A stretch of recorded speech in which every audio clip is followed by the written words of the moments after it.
People of purpose walk in God's authority and power. The authority Jesus walked under shook up the entire religious system of his day. Jewish leaders kept coming to him demanding to know where he had obtained his authority. Over and over again, cyclical within Scripture, you see that the Pharisees, the Sadducees, the Sanhedrin kept coming and saying, what authority can you do this? What authority do you have this? There was almost a jealousy there because they saw something supernatural and powerful upon Christ's life. Matter of fact, in one of those confrontations, it took place in the temple in Capernaum in Mark chapter 1, and I want to share those portions of Scripture with you. It says this, then they went into Capernaum, and immediately on the Sabbath, he entered the synagogue and he taught, and they were astonished, just by his teaching. They were astonished at his teaching, for he taught them as one having authority and not as the scribes. Verse 23, now there was a man in their synagogue with an unclean spirit, and he cried out. Everybody get this, there's a guy. Can you believe demon-possessed folk come to church? But it's right here in Scripture. There it is. Saying, let us alone. What do we have to do with you, Jesus of Nazareth? Did you come to destroy us? I know who you are, the Holy One of God. But Jesus rebuked him, saying, not the man, he rebuked. We don't fight flesh and, okay. Be quiet and come out of him.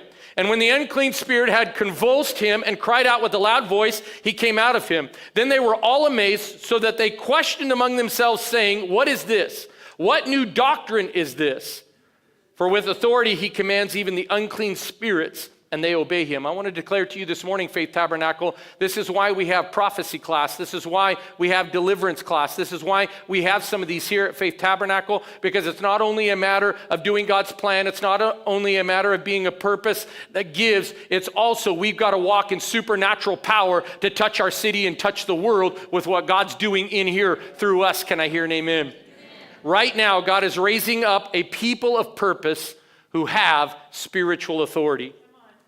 Satan always contests those who grieve and pray over the condition of God's house and his people. There's going to be conflict in that realm because the enemy doesn't like people to get activated. How many of you know here's Satan's main goal and Satan's main chant and Satan's main mantra to the church for thousands of years? Everybody ready for Satan's main goal?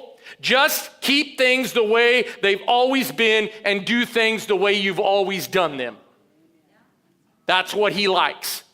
Don't do anything to rock the boat. Don't become a team. Don't get purpose. Don't change lives. Don't spread the gospel. Don't talk about God's amazing grace. Don't exemplify Jesus in your life. You just keep living like you are because the way you are is perfectly fine.